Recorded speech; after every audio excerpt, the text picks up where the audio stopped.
Tenías 20 años. Dos pasiones guiaban tu vida, la aviación y el fenómeno ovni. Querías ser piloto militar, pero no lo lograste, así que fuiste por otro camino, el obtener tu licencia comercial para poder volar. Entonces tu historia se torció por completo. Era un día común, un vuelo más, pero mientras surcabas el cielo en un pequeño avión desapareciste de los radares. Lo único que quedó fue una grabación de tu voz nerviosa, describiendo una luz extraña que se acercaba cada vez más hacia ti. No sabías qué era, no sabías quién lo controlaba y desde entonces solo queda una pregunta. ¿Qué fue lo que realmente pasó y por qué?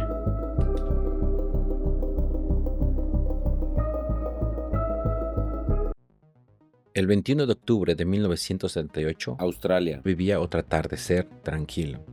Pero en Melbourne, el reloj marcaba las 19:06 cuando un Cessna 188L Skyline de matrícula BHDSJ despegó del aeropuerto de Moorabbin. A los mandos iban Frederick Valentich, un joven piloto de tan solo 20 años de edad. Su plan de vuelo era simple: seguir la costa australiana hasta Cabo Otway y desde ahí continuar hacia la isla King, en pleno estrecho de Bass.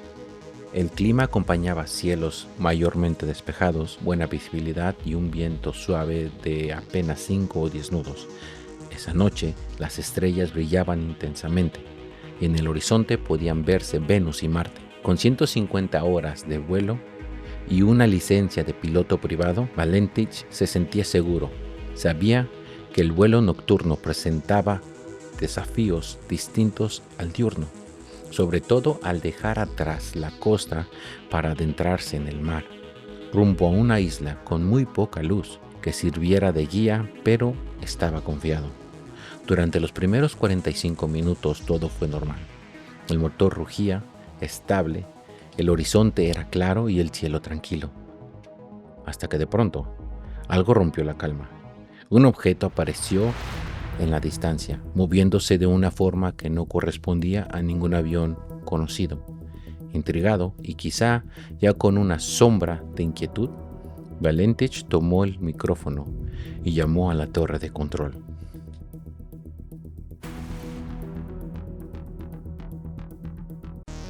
Era una noche tranquila en la torre de control de Melbourne, esto en el aeropuerto de Essendon.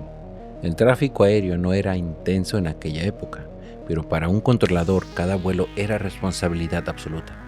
Stephen Robbie, con años de experiencia, llevaba un turno sin sobresaltos hasta que la calma se rompió.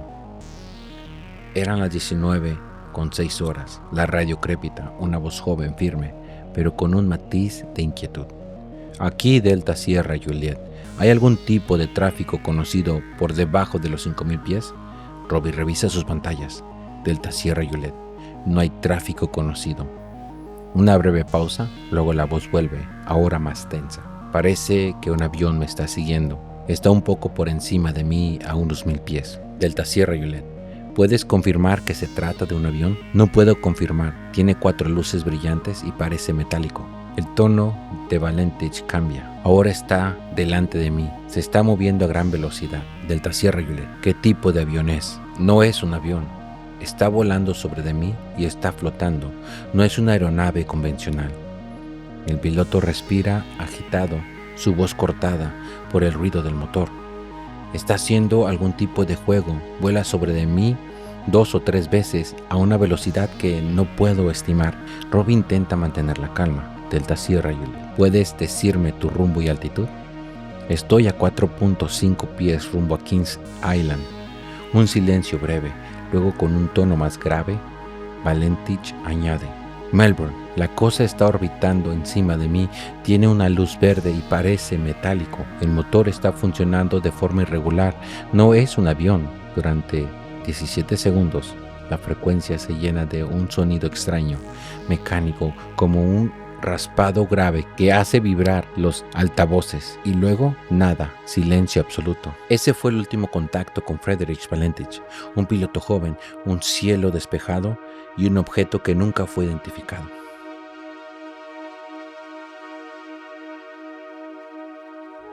El silencio en la radio dejó perturbado a Stephen Robbie. Intentó nuevamente contactar a Valentich.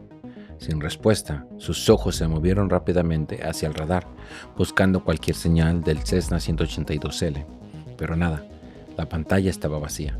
A las 19:30, Melbourne Flight Services Union declaró una fase de incertidumbre, pero la falta de respuestas del piloto y de su aeronave elevó el nivel de alarma a peligro. Se notificó de inmediato a la RAF, que viene siendo como la Fuerza Aérea de Australia, también a la Marina y embarcaciones civiles cercanas para que pudieran ayudar con la búsqueda. Así que la búsqueda comenzó esa misma noche. Participaron aviones Orin P-3 de la RAF, helicópteros, barcos pesqueros y otro tipo de personas que se voluntaron para ayudar. En total se cubrieron un sector de 1 milla cuadrada en el estrecho de Bass. Para ponerlo en perspectiva, un territorio casi 4 veces más grande que la ciudad de Nueva York, o un poco mayor que toda la isla de Luxemburgo. El operativo se centró en el punto donde se escuchó por última vez a Valentich al sur de Cabo Otway, pero las fuertes corrientes marinas de la zona obligaron a extender la búsqueda hacia el oeste, este y sur, en caso de que restos hubieran sido arrastrados por estas. Al cuarto día, los aviones y barcos de la RAF suspendieron las operaciones. Sin embargo, pescadores y voluntarios continuaron por semanas explorando la zona con sus embarcaciones, con una esperanza de encontrar algún rastro de él. Se encontraron manchas de aceite en el océano, pero el análisis confirmó que no pertenecían a un Cessna. En el año de 1983, en Flinders Island, aparecieron piezas de un avión. Aunque algunas partes parecían coincidir con el Cessna 182, el deterioro por el tiempo impedía confirmarlo, y ninguna llevaba un número de serie que pudiera vincularlo con el avión de Valentich. Ese vacío de pruebas llevó a muchos investigadores a apartarse de las explicaciones oficiales y explorar teorías mucho más inquietantes sobre la desaparición de Frederick Valentich y su Cessna 182.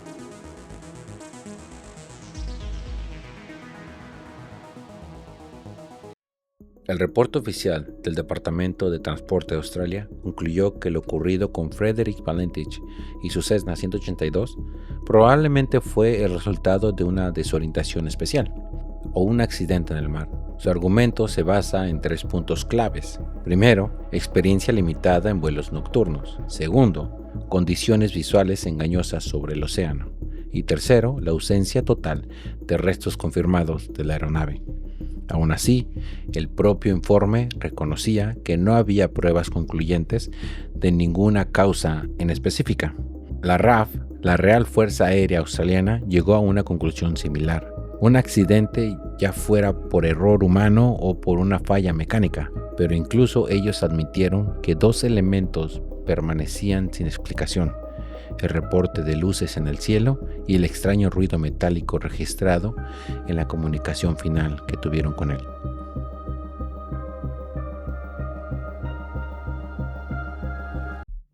En el año 2000, el caso volvió a abrirse gracias a 2 investigadores, Richard F. Haynes, científico retirado de la NASA, y Paul Norman, de la Victorian UFO Research Society. Haynes revisó informes, habló con testigos y encontró algo inquietante. En distintos puntos de Australia hubo avistamientos inusuales de luces y objetos en el cielo, pocos días antes y pocos días después de la desaparición de Valentich y su Cessna. Algunos volaban rápidamente, en silencio, y otros producían un leve zumbido. Uno de los testigos, Geoffrey Hoare, afirmó ver un objeto circular en forma de disco detenido en el cielo, a unos 15 o 10 grados de elevación al sur de Blackburn. Permaneció ahí inmóvil hasta que, sin previo aviso, se desvaneció en la oscuridad. La investigación también incluyó un análisis minucioso del audio final de Valentich. Juliet, is there any known traffic below 5,000 feet? No known traffic. Seems to be a large aircraft below 5,000 feet. What type of aircraft is it? I cannot confirm. It's 4 bright seems to me like landing lights. The aircraft has just passed over me at least 1,000 feet above.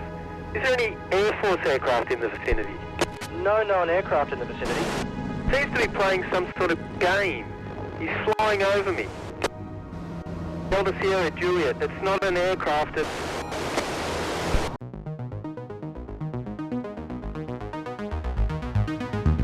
La conversación entre Frederick Valentich y Stephen Robbie duró exactamente 6 minutos y 14 segundos, más otros 17 segundos del extraño ruido metálico continuo que siguió al corte final.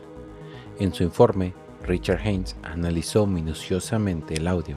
Concluyó que al inicio del intercambio la voz de Valentich no mostraba signos de nerviosismo, pero a medida que el objeto parecía acercarse, el tono de él cambió. La tensión aumentó notablemente, como si el piloto intentara evadir el objeto que lo estaba siguiendo. Haynes detectó también una interferencia en la transmisión, un sonido que no correspondía al motor ni a la vibración de ningún avión conocido. En las últimas palabras registradas de Valentich dice: Melbourne, ese objeto está encima de mí. Nuevamente está. La frase queda interrumpida por un corte abrupto. Entonces comenzó el ruido metálico que se mantuvo por 17 segundos. El análisis de Haynes determinó que el sonido era constante, metálico, con un tono agudo superpuesto en otra grave.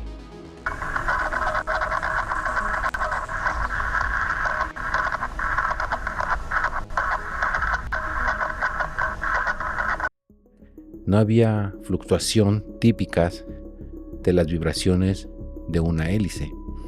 No correspondía al ruido de un Cessna 182L ni a la interferencia habitual de la radio comercial. Su espectro coincidía con los zumbidos eléctricos descritos en otros encuentros ovnis documentados por él. La conclusión de Haynes fue contundente. Se trató de un incidente aeronáutico sin explicación real, en el que un piloto y su avión desaparecieron misteriosamente, interactuando con un objeto no identificado. Y aunque muchos piensan que esta fue la única investigación seria del caso, en realidad la historia no termina aquí.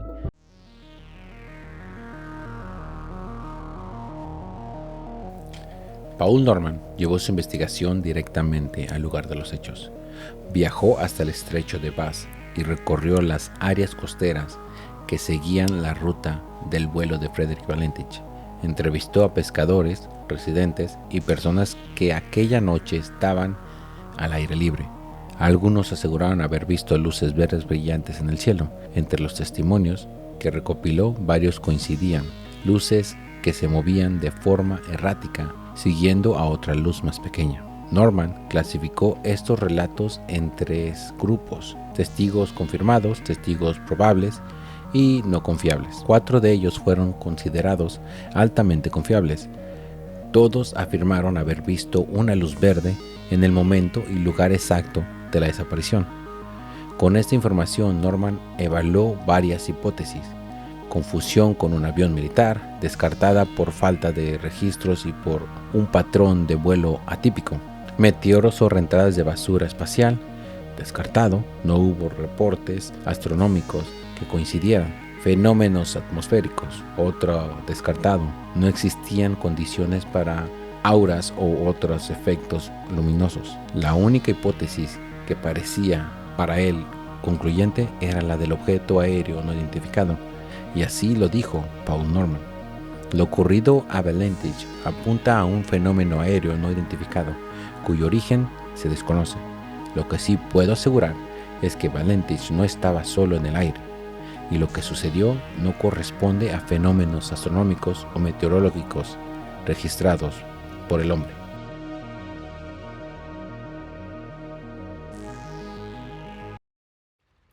Entre las hipótesis que surgieron, la primera apunta a una posible falla mecánica en el motor del avión, pero esta teoría no coincide con el audio de los últimos 17 segundos, donde el ruido metálico no se asemeja al sonido típico del fallo de un motor. Otra hipótesis es que Valentich pudo haberse confundido con otra aeronave, quizá un avión comercial o militar, como el Avalon Langston, un avión de entrenamiento. Sin embargo, no existían vuelos programados ni confirmados en la zona. Además, las maniobras que describió Valentich no son propias de un avión convencional. También se habló de un fenómeno astronómico o atmosférico. Algunos planearon que pudo tratarse de un meteorito o de la reentrada de basura espacial. Pero aquí había un problema. No hubo reportes astronómicos coincidentes a esa fecha, y el objeto fue visible por varios minutos, no por segundos, como ocurre con este tipo de fenómenos. La teoría que más conexiones guarda con lo ocurrido es lo del fenómeno ovni o OSNIs. De acuerdo con investigadores, el estrecho de Bass es una zona donde se han reportado luces entrando y saliendo del agua. Esto lleva a pensar que el objeto con el que Valentich se encontró pudo haber venido del mar. Además, varios testimonios de aquella noche coinciden en un punto. Valentich tuvo contacto con luces verdes.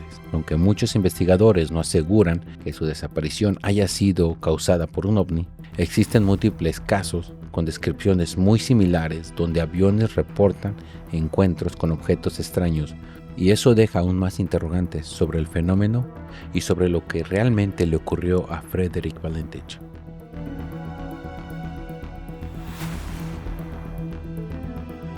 El caso de Frederick Valentich es particularmente intrigante porque nunca se encontró rastro ni de él ni de su avión.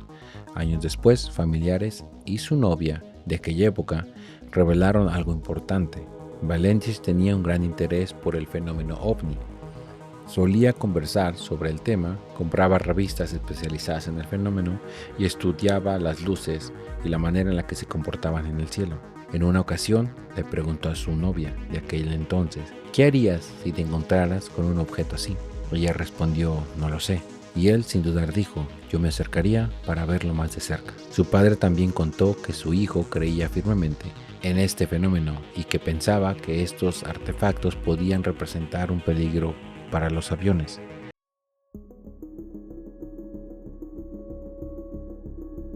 Han pasado más de 4 décadas y el destino de Frederick Valentich sigue siendo un enigma.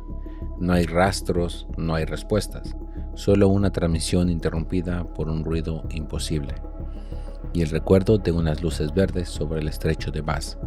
Los informes oficiales hablan del error humano, falla mecánica o confusión con un fenómeno natural, pero los testimonios y los patrones que se repiten en otros casos sugieren que quizá esa noche Valentich no estaba solo en el cielo. Si lo que encontró fue un fenómeno natural aún desconocido o un artefacto de origen no humano, es algo que tal vez nunca sabremos.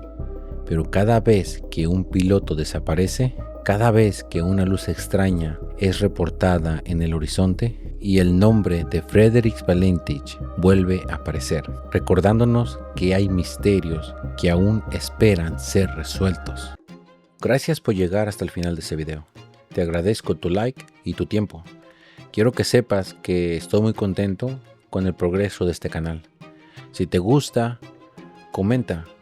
Déjame saber qué es lo que piensas de este tipo de fenómenos y tal vez en algún punto de la vida llegue a viajar hasta esos lugares donde ocurrieron estos fenómenos y tener mis propias investigaciones. Así que muchas gracias y nos vemos hasta la próxima.